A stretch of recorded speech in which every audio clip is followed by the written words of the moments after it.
right. Well, first I want to say thanks for inviting me. I feel super honored and excited to be here. I will start off with my personal journey, and it actually goes back way before I ever started coaching. So my personal journey started when I was 19 years old, and I'm 28. I'll be 29 in a couple I've weeks. been starting to sweep a bit. Uh-oh. Somebody's not muted. Okay. So when I was 19 years old, I lost my very best friend in a car accident. And I was so hardcore struck with grief that I couldn't even think straight. I come from a military family. I'm the youngest of 10 kids. My dad's a retired colonel. We didn't really talk about how to deal with emotions very much in my household growing up. So the only thing I really knew how to do was just kind of not talk about it and act like nothing happened. Well, that didn't really work for me per se. I ended up just sort of bottling everything up and then exploding into alcohol and just like pure self-destruction. I got a DUI when 3 months after he died, and I was just a ticking time bomb. My parents were so worried about me. I transferred schools. I just drank like a fish. I put my family in danger a lot. My son, or not my son, what am I talking about? My nieces and nephews, like I just had no regard for anybody but myself. I was so engulfed in my grief that I didn't care about anything else. So that grief led me into a relationship that was very toxic and super abusive. And when that ended, I dove right into another abusive relationship. And in 2010, I moved to Seattle. And I moved out here for this second boyfriend. And just a few months later, I got pregnant with my son in 2010. So he was born in 2011. And throughout that pregnancy, I had gained like 75 pounds. So I was almost 200 pounds. And I was always like athletic and I always played sports. I never really had to worry about my weight. It was just never like something I really worried about. So, I had my son, and my mom would be like, you got a child now. You can't be selfish. You have to think about your health, and all of the things that you do and the choices that you make affect him and other people in your life. So I began to take that very seriously. It was a couple of conversations that my mom had with me. She had to be pretty tough on me until it finally sank in. But the relationship I had with Liam's dad was very toxic as well, and so abusive, just emotional and mental abuse. And I hated who I saw in the mirror. I didn't even recognize her. And before my friend died, I was so full of life and vivacious and just so much energy and happy and fun and just loved to do I was 19. Who experiences something so earth shattering at 19? For me, it was like the end of the world because he was my best friend and I loved him. So it was very traumatic for me. So Liam, my son, was born in 2011, and obviously my life changed forever. After gaining 75 pounds, I was just kind of like, what the hell am I going to do? So my mom kind of gave me a dose of tough love, and then I was like, all right, I was staying home with him, so I was like, okay, I'll just get a gym membership. And I got a gym membership, and I got a trainer, and it was super expensive, and I hated it because I was so overweight and I was so embarrassed that I didn't want to go to the gym, but I did it anyway. And my trainer got me hooked up to my fitness pal. And I was so addicted to logging my food every day. And like, you all know how that goes, I'm sure. But that's where I met my coach.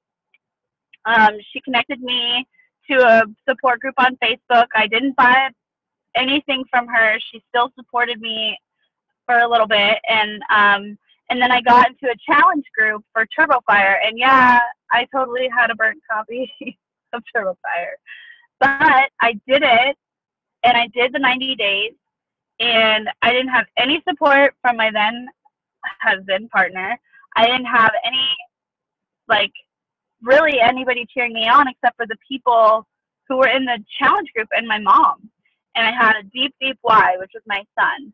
And I had Shalene Johnson standing there saying, "You can do it. You can do it. You're so worth it. You are worth every second of this terrible, awful workout that is going to make you feel like death." And I believed it. And by the end of the 90 days, I was like, I felt so strong and so empowered that I left that abusive marriage. And I was like, kick rocks, I'm out. And 3 days later, I became a Beachbody coach. I left him. I had nothing. I had the clothes that I scrounged together for Liam and I, my iPad, and my laptop so I could play my DVDs wherever I went. And luckily, like, I have an aunt and an uncle out here in Seattle, so we stayed to their house. And a couple months later, or a couple days later, I moved to Kansas to be with my family, and then I moved back to Washington. So I had been a coach for a couple months, and it was a journey for the first couple months. I didn't know what I was doing. I felt like I had no idea. And we didn't really have a lot of coach training set up. It was just like, hey, go do the Coach Academy and let me know when you're done. So it was kind of tricky, but so how did I get my personal mojo through all this? Well, I showed up every single day. And it didn't matter what happened the day before or who was throwing negative thoughts my way or negative words or whatever they were saying or doing. I showed up every day and I gave it 100%, whether, some days I could barely make it through a Turbo Fire workout because I was just so drained from everything, but I still would show up and I would just do as much as I could. And if that meant I only did 20 minutes of it and then I went and laid down because I was so exhausted, then that's what I did. But I showed up every day and I gave it 100%. And I listened and I followed the program and I posted about it all the time. I became such an advocate for Turbo Fire and for Shalene that I just, it's a big toss-up for me between her and Shanti, like who my soulmate trainer is. But she changed my life. And like I saw her at Summit last year and I was like, oh my God, I'm going to cry. But she did. I truly believe between Liam and Shalene Johnson, like they saved my life. Had I not done that challenge group, I never would have left. I never would have gained the confidence to be like, screw you, I'm doing what's best for me. I'm going to love myself first. And I never would have done that had I not made the choice to better myself, to be healthier, to finally be something for my son. And yeah, I hit my goals and stuff, but the decision that I made meant more to me than it did to hit my goals. The decision to start was hard, not the work I did to reach my goals, I guess is a better way to say it. So that's kind of how I gained my personal mojo. And after I left and I had to move back to Seattle, I had this whole battle, like custody battle, that was just awful that we had to go through. And that was a whole other journey. And, for the first 6 months of coaching, you can ask Cassie, she's my success partner. I didn't do shit for personal development. I was like, you know what? I got my shit together. Like, I just left an abusive marriage. I just lost 30 pounds. I'm good. I was so wrong. I moved back to Seattle and I was just like such a lost puppy dog for like 6 months. And I had no idea what to do to push my business forward. I didn't have a whole heck of a lot of upline support, which seems to be kind of common nowadays with a lot of coaches, unfortunately. But that was no excuse. Like, I hit Emerald within my first couple months of coaching, and then I hit Ruby, and I sat at Ruby and Emerald, and I floated back and forth for like a year, and I finally hit Diamond after like 18 months of being a coach. But the difference for me was like between the after my year mark of coaching, I started acting like a Diamond coach. So I was an Emerald, and I started acting like I was a girl boss. Like, I ran my own calls, I did my own coach training. I didn't have any of that content, but I just asked for help, like from other top coaches. Like, I used to chat with Raina Odell all the time. Raina, can you send me this? Can you help me out? And she'd be like, yeah, sure. Like, if you really want something, you won't let anything get in your way. And I put in so much hard work with personal development, and I stress that so much with my coaches because they don't take it seriously all the time. And it is something that is so key. Like, if I were to, personally, me, if I had to choose, okay, am I going to take my Shakeology? Am I going to do my workout? Am I going to be, or do my personal development? If I had to pick any of the 3 vital behaviors, I would pick personal development, because you can't make it through a day like with the mentality of somebody who is just like, oh, well, I'll just try again tomorrow. Like, you have to do your personal development every single day. I just feel like that's so strong, such a key point. And I began doing it religiously. Like, I read The Compound Effect and Wayne Wyatt's coach training group, and I was hooked. I'm like, oh, this is such a good book. Like, and then the key for my personal development and growth and really gaining my own personal mojo was I would just have like a brain dump of all the things I was really struggling with. So I would be like, God, I really am struggling with self-confidence, or letting this bad relationship go, or not letting my past define me, or self-acceptance, or embracing my imperfections, or whatever it might be. A lot of it has to do with the fact that I'm just a very emotional person, and I had a lot of abuse happen in my past. So I really needed to find ways to forgive those people. So I focused a lot around that. So I read books like The Gift of Imperfection, 52 Ways to Live a Kick-Ass Life, You Are a Badass. Books that were centered around what I was struggling with, or PD that's centered around what I was struggling with. And that really helped me just kind of take off with my mojo. Once I started really going deep, digging deep with personal development, my business took off. I was more focused. I felt so much more confident in what I was doing as a leader. And it just played such a huge role in my success so far. And then another thing was I used to follow top coaches all the time and just mimic what they were doing. So I followed and I studied top coaches on what they were doing, how they were posting, like things they would say, what they did in their pictures, what time of day they posted, how they would converse with people who posted on their wall or commented. Another thing, I have a little list here. So I followed and studied top coaches. I created a schedule for myself. So I work a full-time job on top of this, and it starts super early in the day. And I'm a mom. I work a full-time job, and I run this business. And so I'm very much a Ruby personality with a little bit of Emerald and a little bit of Sapphire, but I have to have a schedule or I go crazy. So I created a very strict schedule that I do my best to stick to every single day. And then, like I said before, I acted like a diamond. So I led team calls. I led my own trainings. I just acted like the coach I wanted to be.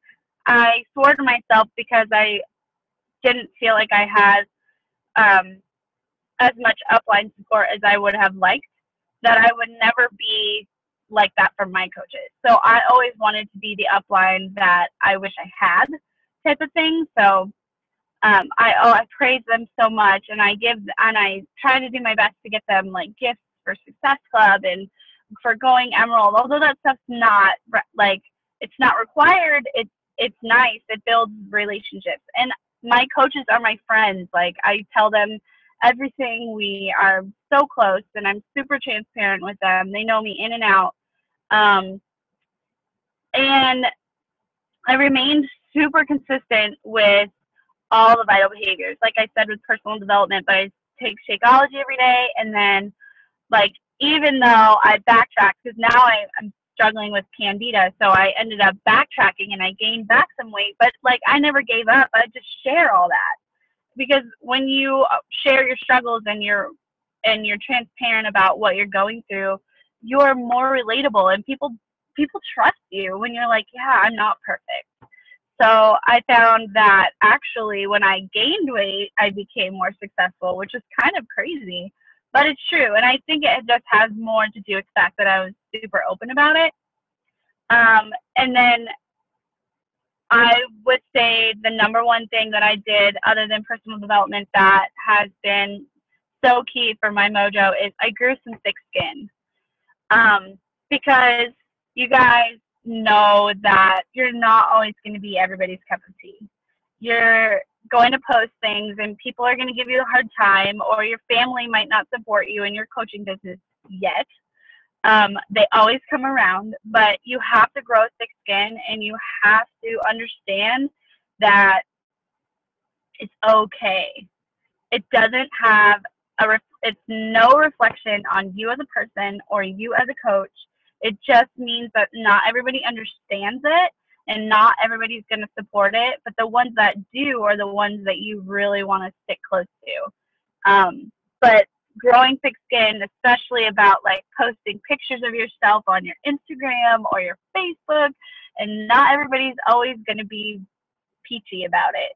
So you kind of have to just take it with a grain of salt and know that, hey, you posted that on social media. It's fair game for people to comment, and your response is your responsibility. So if you're going to allow somebody to comment on your stuff, you have to be prepared that it's not always going to be pretty, and you have to be okay with that. And like I said, even if it's like a challenge, like say you're posting about a challenge group, or even Shakeology, because I know I still get upset about this. Like, how do you not like Shakeology? Like, how could you talk crap about it? And people are like, oh, that flavor's nasty, or it's so gritty. I'm like, you probably have the wrong recipe. But like the way you approach situations, you just have to grow thick skin and come at it with a positive attitude. And the way you approach something can immediately change a situation, immediately change a person's like their mindset on what's happening. So that's kind of my advice and how I got my personal mojo going through my business. I love being a coach, so I have this huge passion for it, and it's something that will always be part of my life, and I'll never not be a coach. So it's kind of like, well, and I'm also a single mom, and I don't have a choice. Like, this is my income. This is my business.